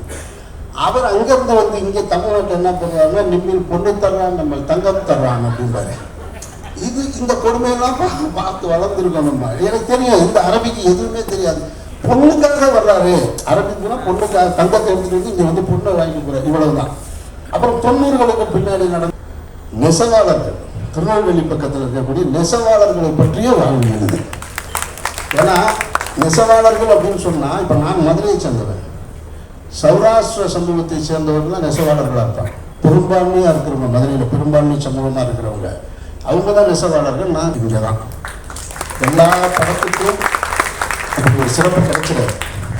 அப்போ படம் ஏதோ ஒன்று பேசுது, படம் ஏதோ ஒன்று அவங்களுக்கு சொல்லியிருக்கு. அந்த இயக்குநர்களுக்கு சொன்னதுனால தான் அத்தனை பேரும் திரும்ப இங்கே வந்து நின்றுருக்காங்க. அது மீரா கதிரவனுடைய உழைப்புக்கு கிடைத்த வெற்றியாக நான் பார்க்குறேன். நான் எனக்கு இப்போ மீரா கதிரவனாக இருக்கட்டும், விஇசட் துறையாக இருக்கட்டும், இவங்க மேலெல்லாம் தனிப்பட்ட முறையில் எனக்கு வேற ஒரு வருத்தம் இருக்குது. அதுக்கு காரணம் என்னென்னா, இப்போ இவ்வளோ சிக்கல்கள் நான் சொன்னேன் இல்லையா, இந்த சிக்கல்களுக்கு காரணம் என்னென்னா, இந்த திரைப்படத்துறையில் வந்து வரும்போது எனக்கு சொல்லப்பட்டது, எனக்கு நடந்ததை தான் நான் சொல்ல முடியும். அவங்களுக்கு என்ன நடந்துச்சுன்னு தெரியாது. நீங்கள் இந்த பேர் வச்சுக்கிட்டு வர்றீங்க, அமீர்ன்ற பேரோட வர்றீங்க அப்படின்றத முதல் அறிவுரையே அதுதான். இந்த கேள்வி எனக்கு புதுசாக இருந்தது. நான் பிறந்து வளர்ந்து பள்ளிக்கூடத்துக்கு போகும்போது உன் பேர் ஏன்டா அமீர்னு என்னை கேட்கல. அங்கே ஒரு சர்டிஃபிகேட் கொடுத்தாங்க, நீ என்ன ஜாதி என்ன மதம் பின்னாடி ஃபில் பண்ணுன்னு சொன்னாங்களே தவிர வேற எதுவும் கேட்கல. பேர் மாற்றிக்கன்னு கேட்கல. வேற ஒரு இடத்துல வேலைக்கு போனேன் அப்பவும் கேட்கல. ஆனால் திரைத்துறைக்கு வரும்பொழுது நீங்கள் பேர் மாற்றிக்குங்க அப்படின்னு சொன்னது எனக்கு அதிர்ச்சியும் இருந்தது. அப்போ நான் ஏன் கேட்கும் பொழுது, இல்லை அந்த பேர் வந்து அவ்வளவுக்கு வந்து அங்கீகாரம் கிடைக்காது, உங்களுக்கு கட்டம் கட்டுவாங்க. அவர் ரொம்ப மூத்த பத்திரிகையாளர் ஒருத்தர், நான் பல நேர்காணல்களில் சொல்லியிருக்கேன், அவர் இறந்துட்டார். அப்போ நான் சொல்லி என்னுடைய தாய் தகப்பை வச்ச பேர், இந்த பேரை மாற்றிட்டு இப்படி ஒரு அடையாளம் எனக்கு தேவையில்லை அப்படின்னு சொன்னாங்க. ஆனால் இங்கே நிறைய இந்த இஸ்லாமிய பின்னணியிலேருந்து வந்தவங்க, இந்த தமிழ் சமூகத்தை சேர்ந்தவங்க பேரை தமிழ் பெயராக மாற்றிக்கொள்கின்ற வழக்கம் இருந்தது. அதில் மீரா கதிரவன் ஒன்று, இந்த உட்காந்துருக்காங்க விஇசட் ஒன்று. நான் கேட்பேன், உனக்கு அழகான பேர் இருக்கு, மெய்தின்னு நீ ஏன் மாற்றினீங்க அப்படின்னு சொல்லி. அப்போது அந்த இடத்த உடைக்கிறது இருக்கு இல்லையா, அதை உடைக்கிறதுக்கான ஸ்பேஸ் இருக்குல்ல, அது இந்த ஹபீபி திரைப்படம் கொடுத்துருக்கிறதா நான் பார்க்குறேன். இனிமேல் தனிச்சு பேச வேண்டிய அவசியம் இல்லை. என்னை பொறுத்த மட்டும் இது ஒரு இஸ்லாமியர்கள் வாழ்வியல் கதைன்னு சொல்கிறத விட தமிழர்களுடைய சொல்லப்படாத கதைன்னு ஒரு பக்கம்னு வேணால் நான் ஆசைப்படுறேன். ஹபீபி அப்படின்னு தான் பார்க்குறேன். நடிச்சிருக்கிற அத்தனை பேரும் மிகச்சிறப்பாக பங்களிப்பு செஞ்சுருக்காங்க. இதில் நான் இந்த திரைப்படத்தை பற்றி சொல்கிறேன்னா, நான் அந்த வாழ்வியலுக்குள்ளே இருக்கிறவன். நான் சொல்கிறத விட சேரன் சொன்னது தான் சரி, பாண்டியராஜ் சொல்கிறது தான் சரி, சுசீந்திரன் சொல்கிறது தான் சரி, அதுதான் மிகச்சிறந்த. உண்மையில் ஆத்மார்த்தமாக சேரன் பேசினார். அவர் நான் சொல்லும்போது நான் கீழே உட்காந்து அவரை கேள்வி பண்ணிக்கிட்டேன். நான் படத்தை லவ் பண்ணேன், அப்படின்னு சொன்னார். அப்புறம் படம் பார்த்தா ஹீரோயின் லவ் பண்ணேன்னு வேற சொன்னார். எனக்கு நான் சொன்னேன் எதையாவது அதோட நிப்பாட்டுன்றார். உண்மையிலே அந்த படம் அவர்களுக்கு போய் சேர்ந்துருக்கு. அந்த கிளைமேக்ஸ் காட்சி பற்றி நான் சொல்கிறேன். நான் ஒரு கவித்துவமான கிளைமேக்ஸ் காட்சி, அதில் மறுக்க முடியாது. அதனால் பாராட்டுக்கள். அப்புறம் கஸ்தூரி ராஜா சார் அந்த வாழ்க்கையை மிக அழகாக வாழ்ந்துருக்காங்க. இந்த படம் ஒரு ஏரியல் வியூவில் சொல்லியிருக்கு. எல்லோருடைய கதாபாத்திரங்களையும் மிக அழகாக சொல்லியிருக்கிற ஒரு படம். இந்த படம் எவ்வளோ பெரிய வெற்றி அடையும் அப்படின்றதையெல்லாம் தாண்டி இந்த படம் தமிழ் சினிமாவில் ஒரு அடையாளப்படமாக வந்து நிற்கும் என்பதில் எனக்கு மிகுந்த ஆழமான நம்பிக்கை இருக்குது. படத்தின் நாயகன் வந்து ஈசா, அவன் எனக்கு உறவு, எனக்கு சொந்தக்காரன் போய், அதனால் ரொம்ப நெருக்கமாக இருக்குது. சாம்சிஎஸ் சொல்ல வேணாம். அப்புறம் சக்கரியாவுடைய திரைப்படங்களை பார்த்து பிரமிச்சவன் நான். சக்கரியாவை இங்கே சந்திக்கக்கூடிய வாய்ப்பு கிடைச்சது. சக்கரியாவுக்கு இப்போ நான் பேசுகிறேன், நம்ம உடனே சந்திப்பு எடுத்துங்க. இப்படி நிறைய நட்பு வட்டங்களை கொண்டு வந்து சேர்த்து உண்மையான அன்போடு இந்த யார் சொன்னால் துறை தான் சொன்னான்னு நினைக்கிறேன். இது வந்து மீரா கதிரவனுக்காக வந்ததில்லை, இந்த படத்துக்காக வந்ததுன்னு நினைக்கிறேன் நான். அப்போ ஹபீபி திரைப்படம் உங்களையும் அப்படி தான் வந்து சேரணும். வாழ்த்துக்கள் மீரா கதிரவன். எங்கே இருக்காங்க இந்த ஆளுங்கெல்லாம்? வாழ்த்துக்கள். ராமுடைய 2 நாள் டார்ச்சருக்கு அப்புறம் இன்றைக்கி தான் எனக்கு குழந்தை பிறந்துச்சு. இன்றைக்கி தான் அந்த படத்தை பார்த்தேன். மத்தியானம் பார்த்தேன். ரொம்ப நாளைக்கு அப்புறம் தனியாக உட்காந்து ஒரு படம் பார்த்தேன். நான் சிறு வயதில் வளர்ந்த இடம் வந்து திண்டுக்கல். திண்டுக்கல் தான் எனக்கு தெரியும். மகேஷ் மிஸ்டர் இங்கே தான் இருக்கீங்களா? Mahesh, love you Mahesh. Mahesh is also associate with Dindigul. அப்போ எனக்கு தெரிஞ்ச முதல் சிறு வயசில் வந்து நம்மளுக்கு ஞாபகம் இருக்குல்ல, முதல் முத்தம், முதல் திட்டு, முதல் அடி அப்படின்ற மாதிரி. முதல் தடவையாக காயம் பட்டது வந்து என் அம்மாட்ட. ஒரு 10 பைசா திருடுவேன். எங்கள் அம்மா வந்து குளிக்க போகும்போதெல்லாம் அவங்க பாத்ரூமில் போனோடனே அப்படி நைஸாக போயிட்டு ஒரு செம்பில் காசு இருக்கும், அந்த காசை எடுப்பேன். அப்படி பல தடவை வெட்டி திருடனாக இருந்தேன். ஒரு நாள் மாட்டி எங்கள் அம்மா எதுவும் எடுக்க வந்தாங்க, அந்த டைமிங்கில் மிஸ் ஆயிடுச்சு. ஷார்ட் அப்படியே போனால் உள்ளே போனாங்க, நான் அப்படி மெதுவாக கையெட்டு போனேன், வெளியே வந்துட்டாங்க, மாட்டிட்டேன். பயங்கரமான அடிச்சும் எங்கள் அம்மா அவங்களுக்கு மனசு ஆறலை. உடனே ஒரு தீப்பெட்டி எடுத்தாந்து பற்ற வச்சு அதை அணைச்சிட்டு கையில் வச்சாங்க. அது மிக முதல் காயம், என் லைஃபினுடைய முதல் காயம். அந்த 10 பைசா எதுக்கு எடுப்பேன் அப்படின்னு கேட்டிங்கன்னா, அந்த 10 பைசா எடுத்துகிட்டு போயிட்டு பக்கத்தில் எங்கள் வீட்டில் செவத்தில் லெஃப்டில் டர்ன் பண்ணோன்னா ஒரு கடை இருக்கும். அது வந்து ஒரு இஸ்லாமியருடைய கடை. ஆக்சுவலாக நான் வந்து இந்த இஸ்லாமியர் முஸ்லீம் அப்படின்னு பேசுறது வெறுக்கிற விஷயம். அவரை வழி இல்லாமல் அப்படி அட்ரஸ் பண்ணுறேன், அப்புறமா வச்சுக்கிறேன். ஏன்னா நான் வந்து அமீரையோ நாசரையோ நான் முஸ்லீம்னு எனக்கு சொல்லவே தெரியாது. நாசர் வந்து என்னுடைய சித்தப்பா, அமீர் எங்கள் அண்ணன். ஆக்சுவலி ஃபர்ஸ்ட் ஆஃப் ஆல் அதை we have to understand. First of all இந்த படத்தை வந்து முஸ்லீமாக பார்க்காதீங்க. இது முஸ்லீம் படம், முஸ்லீம் ஆள் எடுத்தது அப்படின்லாம் பார்க்குறது. இது ஒரு மகா கலைஞன் எடுத்த ஒரு படம், மகா கலைஞர்களாக உருவாக்கப்பட்ட படம். So let us be very open on that. I want to be clear on that. So அப்போ பக்கத்து கடையில் போயிட்டு அந்த 10 பைசா கொடுத்து ஒரு நிறைய கொத்துக்களாக தொங்கும். அந்த மாதிரி ஸ்வீட்ஸ்லாம் இப்போ இல்லை. ஆக்சுவலாக அதை பிடிச்சி சாப்பிட்டா அப்படியே சவ்வு மிட்டாய் அவ்வளோ நல்லாயிருக்கும். அதுதான் என்னுடைய முதல் மிட்டாய். ஸோ அந்த 10 பைசா போட்டு டெய்லி எடுப்பேன், திருடிட்டு போயிட்டு எடுப்பேன். அப்போ ஒரு நாள் ஒரு 2-3 நாள் அதுக்கப்புறம் மாட்டிக்கிட்டு எடுக்கலை. நான் 2 நாளுக்கு வாங்கவும் இல்லை.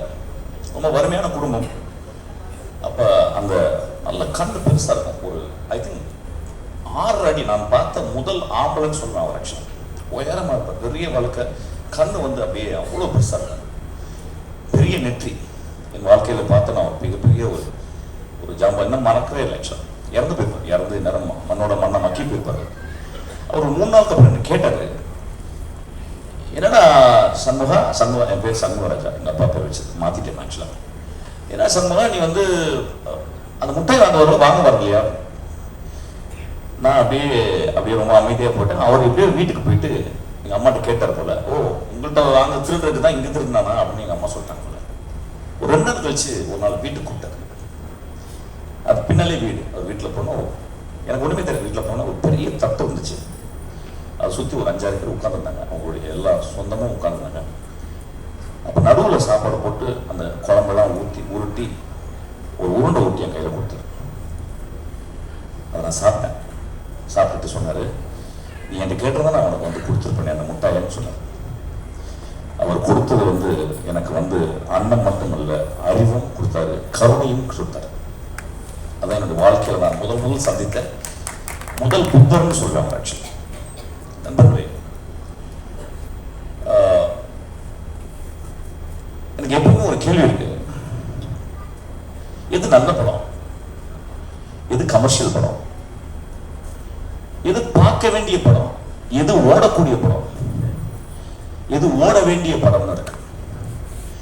நேற்று வந்து ஒரு 2 வாரத்துக்கு முந்தைய ரிலீஸ் ஆன கருப்பு பெரிய ஹிட், ரொம்ப சந்தோஷம். ஏன்னா வந்து அந்த பையன் ஒரு 4-5 வருஷம் ரொம்ப செட்பேக்காக இருந்துச்சு சூர்யாவுக்கு. அதுக்கப்புறம் இந்த படம் ஹிட், நான்லாம் ப்ரே பண்ணேன் இந்த படம் நல்லா. அதுக்கப்புறம் 2-3 நாள் அந்த படம் ரிலீஸ் ஆகிற ஒரு நாள் பாலாஜி வந்து அவன் ரொம்ப கஷ்டப்பட்டு சினிமா அல்லாமல் வேற ஒரு துறையிலேருந்து வந்து அவனுடைய மெட்டில் இம்ப்ரூவ் ஆச்சு. ஸோ எனக்கெல்லாம் வந்து நான் கிட்டத்தட்ட ஒரு 10 தடவை ஃபோன் பண்ணேன். அந்த டிஸ்ட்ரிபியூஷனில் ஒரு கார்த்திக் ஒரு பையன் தான் கூப்பிட்டு, என்னப்பா ஆச்சு, ரிலீஸ் ஆயிடுச்சான்னு கேட்டு, அந்த படம் இந்த ஓடுதுன்னு சொன்ன உடனே எனக்கு அவ்வளோ சந்தோஷமா இருந்துச்சு. அது ஓடக்கூடிய படம், அது இப்போ பெரிய ஹிட். அது ஓடக்கூடிய படம், இது ஓட வேண்டிய படம்.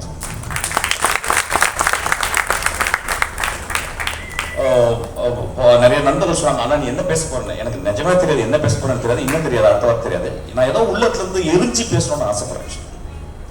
ஒரு 2 வருஷத்துக்கு ஒரு தடவை மேடையில் ஏறி பேசணும்னு நினைக்கிறேன். ஒரு 3 தடவை விழுந்து நான் அழுதேன் அந்த படத்தை பார்த்துட்டு. அதுக்காக ரொம்ப நன்றி மீரா கதிரவன். எனக்கு மீரா கதிரவன் பேரே ரொம்ப பிடிக்கும். அவனுக்குள்ள இந்து தெய்வமான மீரா ஒளிந்திருக்கிறார், ஒரு கதிரவன் ஒளிந்திருக்கிறார்.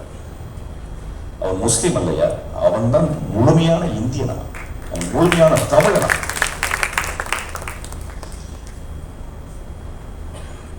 எனக்கு அபிபின்னு பேர் வச்சதுல கூட எனக்கு உடன்பாடு இல்லைன்னு சொல்றேன். அது அப்படிதான், அது ஒரு பொயட்ரியா இருக்கு, அது கேட்கும் போது ரொம்ப பியூட்டிஃபுல்லா இருக்கு. ஏன்னா அபிபின்னு ஒரு காமிக்ஸ் படிச்சேன் கொஞ்ச நாளைக்கு முந்தி, ஒரு ரொம்ப ஃபேமஸான காமிக்ஸ் அது. ஐ டோன்ட் ரிமெம்பர் தட் ஒரு ஸ்டோரி, அது ரொம்ப பியூட்டிஃபுல்லான ஒரு ஸ்டோரி. எனக்கு தெரியல நிஜமா, ஏன்னா அபிபின்னு எனக்கு உடனே தெரியல. நான் உடனே போயிட்டு தேடி பார்த்து அப்புறம் ரொம்ப நாளைக்கு முன்னாடி நான் படித்த ஞாபகம் வச்சதுக்கப்புறம் ரொம்ப அழகான பேர் வந்து என் அன்பே, மை டார்லிங் அப்படின்னு கூப்பிடுறது தான். அது ஆணை கூப்பிடுறது, பெண்ணுக்கு இன்னொரு மாதிரி அந்த வார்த்தை இருக்கு. ஆக்சுவலாக கீழே இது ஒரு காதல் கதைன்னு போட்டிருக்கோம். இது ஒரு மிகச்சிறந்த, ரொம்ப நாளைக்கு அப்புறம் ஒரு நல்ல காதல் கதை பார்த்தேன். இனிமேல காதலிக்கணும்னு தோணிருக்கு ஆக்சுவலாக. அதனால தான் சேனல் கொஞ்சம் இதுவாயிட்டார், எக்ஸைட் ஆகிட்டார் ஆக்சுவலாக. எனக்கு சேனல்லாம் எட்ஜிலே இருக்கு காதல், டக்குன்னு வந்துடும்.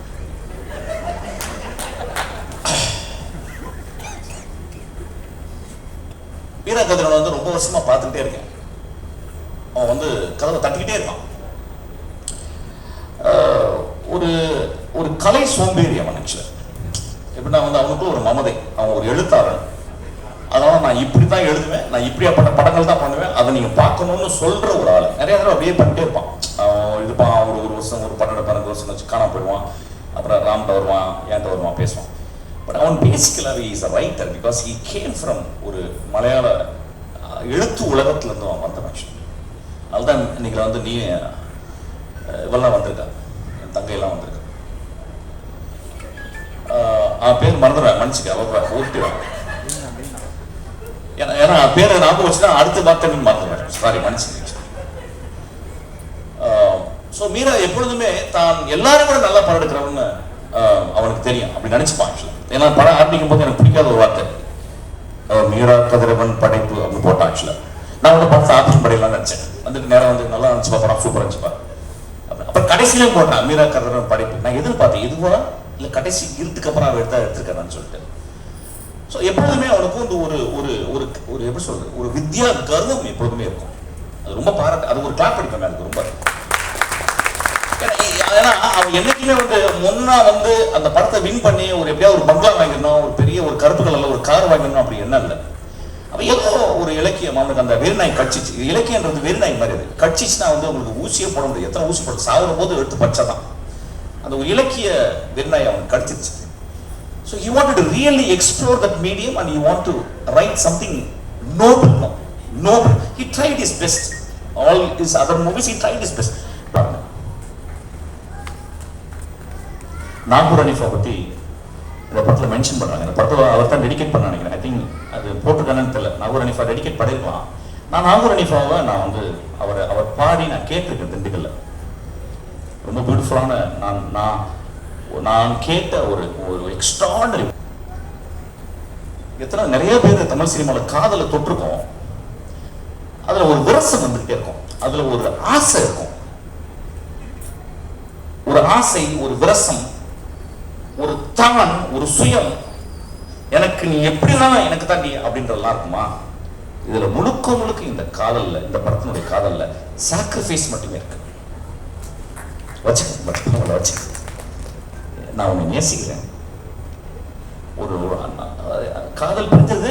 அந்த காதல் புரிஞ்ச பிறகு அவன் வந்து அந்த காதலிக்கு தப்பு வரக்கூடாதுங்கிறதுக்காக அவன் ஒரு பியூட்டிஃபுல்லான ஒரு அருமையான சீன் அடிச்சான். அந்த சீனை நான் விழுந்து அழுதேன். ஆக்சுவலி கொஞ்சம் ட்ரமாட்டிக்காக தான் எடுத்துருந்தேன், கொஞ்சம் சட்டிலாக எடுத்துருக்கலாம்னு கூட. ஆனாலும் பரவாயில்ல, நான் அழுதேன். ஏன்னா சினிமாவே எக்ஸசைஸ் பண்ணுறதானே. என்னுடைய இருதயத்தையும் தீய டக்ஸையும் எக்ஸசைஸ் பண்ணுறத நான் சினிமாவே பார்க்குறேன்.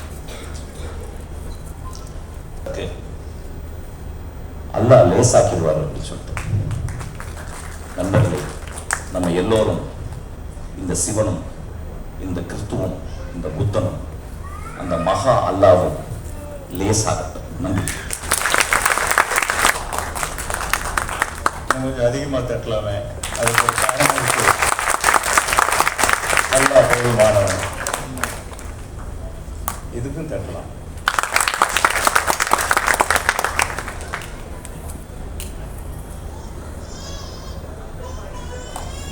எனக்கும் இளையராஜாவுக்கும் அவருக்கு என் மேலே லவ் இருக்கோ இல்லையோ, எனக்கு அவர் மேலே ரொம்ப காதல் இருக்கு. இளையராஜா மேலே யாருக்கு தான் காதல் இருக்காது. அவருடைய வித்யா கர்வம் உலகத்தை வெஞ்சியது. அதை புரிஞ்சுக்கிட்டா தான் அவரோட நம்ம காதலை கண்டினியூ பண்ணணும். இன்னைக்கு வரைக்கும் எங்களுக்குள்ள அந்த அன்பு குறையவே இல்லை. அதுக்கப்புறம் மீரா கதிரவன் கொஞ்சம் வித்யா கர்வம் அதிகமாக உள்ளவர் தான்.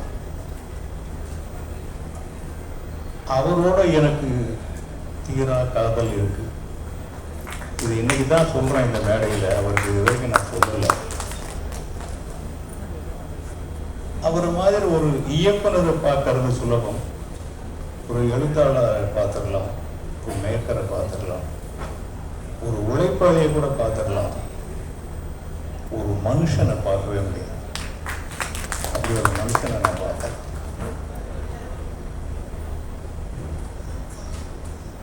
எனக்கு நடிக்கணுங்கிற ஆர்வம் துளியும் கிடையாது, எனக்கு நடிக்கவும் தெரியாது. அப்படி இருக்கும்போது திடீர்னு இந்த பையன் வந்தான். அப்போ எனக்கு அவர் பையன்தான். அவர் ஒரு பெரிய இயக்குனராவோ யாராவோ எனக்கு தெரியாது. நீங்கள் இந்த கதாபாத்திரத்தில் நடிக்கணும்.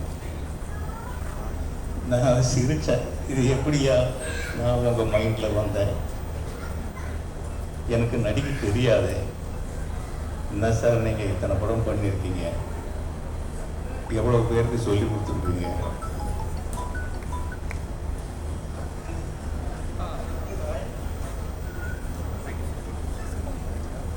போகிற போக்கில் ஒரு பெரிய காமெடி பண்ணிட்டு அவர் மாதிரி ஒருத்தர் பேச முடியுமா இங்கே?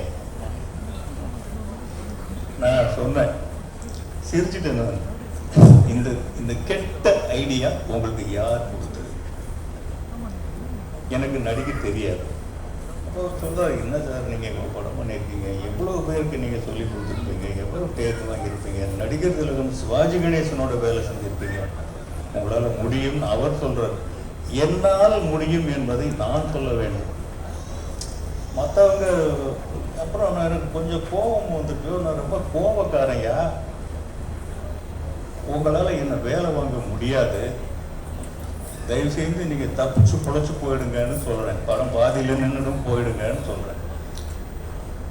ஒரு கிட்டத்தட்ட ஒரு மணி நேரம் இருக்கும்னு நினைக்கிறேன். ஒரு பவுண்டர் ஸ்கிரிப்டை என் கையில் கொடுத்துட்டு, அப்போ தான் முதல் முறையாக நான் ஒரு பவுண்டர் ஸ்கிரிப்டை வாங்குறேன் கையில். நான் இத்தனை படம் பண்ணி ஒரு படத்துக்கும் பவுண்டர் ஸ்கிரிப்ட் பண்ணதே கிடையாது. இதை படித்து பார்த்துட்டு நீங்கள் சொல்லுங்கள், என்னன்னா அது நம்ம எழுதுன கதையை நம்ம படிக்க முடியல, அடுத்தவங்க கதையை எப்படி படிக்கிறது. இருந்தாலும் அதை வாசித்தேன். பவுண்டர் ஸ்கிரிப்டில் நமக்கு அவ்வளோவா புரிஞ்சுக்க முடியல. ரெண்டாவது வர சொல்லி அவர் சொன்னார், சரி நீங்கள் வளர்ந்த டைரக்டர் ரொம்ப ஆசைப்படுறீங்க, உங்களுக்காக நான் வரேன். இவ்வளவு போராட்டம் அந்த யூஸ் பாயாக நான் மாறுவது 1000% சுத்தமான ஹிந்து நான், 1000% பரிசுத்தமான ஹிந்து.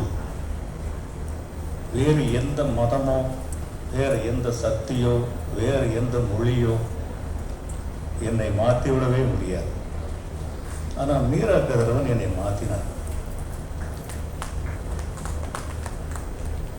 அந்த படத்தில் ஒரு 8 நாள் கொடுங்க போதும், அப்போ ஒரு 12 நாள் தேவைப்படும் அப்படின்னு ஏமாத்து வேலை தான். கிட்டத்தட்ட 40 நாள் 45 நாள் அதை நான் ஒர்க் பண்ணியிருப்பேன்னு நினைக்கிறேன். பல தடவை பல ஷெட்யூல் பண்ணியும் நான் என்ன பண்ணேன் இந்த படத்தில் இப்போ வரைக்கும், இந்த கணம் வரைக்கும் எனக்கு ஒன்றும் தெரியல. இதுதான் இப்போ படத்துடைய வெற்றி. ஒரு நடிகன் என்ன பண்ணா அப்படிங்கிறது அவனுக்கு புரியப்படும். நடிகர் திலகம் சிவாஜி சொல்லுவார், நான் தான் கட்டபொம்மை, நான் திருவிளையாடல், நான் வஉசி, ஏரியா என்கிட்ட இவ்வளவும். உங்களை மாதிரி இயக்குநர்கள் எழுத்தாளர்கள் எழுதித்தான் நான் ஃப்ரேமில் தெரிஞ்சுட்டு நீங்கள் தெரியாமல் இருக்கீங்க அப்படின்னு. நான் போகிறேன், அவங்க என்னமோ சொல்கிறாங்க, ஒரு ட்ரெஸ்ஸை கொடுக்குறாங்க போட்டுக்கிறோம், ஒரு தொப்பி கொடுக்குறாங்க வச்சுக்கிறேன், ஏதோ வசனங்களை கொடுக்குறாங்க அதை சொல்கிறாங்க. சில விஷயங்கள் வரமாட்டேங்குது, சில விஷயங்கள் தானாக வருது. எப்படி வரும்? வருது. படமே முடிஞ்சிருச்சுன்னா என்ன பண்ணேன் படத்தில்? அவருக்கு ஒரு தனிப்பட்ட முறையில் நான் ரொம்ப பெரிய நன்றி சொல்லணும் மீரா கதிரவன். இந்த இடத்துல நிறைய இளம் இயக்குநர்கள் வந்திருந்தாங்க. தைரியமாக சொல்லலாம், எல்லாரையும் விட நான் தான் சீனியராக இருப்பேன்னு நினைக்கிறேன். ரஞ்சித் மட்டும் தான் இருக்காரு. மிஸ்கின் ஒரு கர்ஜனை பண்ணிட்டு அவர் போயிட்டார். சமுத்திரக்கனி அவர் ஏதோ எங்கள் ஆஃபீஸுக்கு வந்திருக்கேன்னு சொன்னார். மகள் திருமணி என்கிட்ட உதவியாளராக இருந்தேன்னு சொன்னார். இவங்களையெல்லாம் நான் பேப்பர்லேயும் செய்தி வழியாக தான் பார்த்துப்பேன்.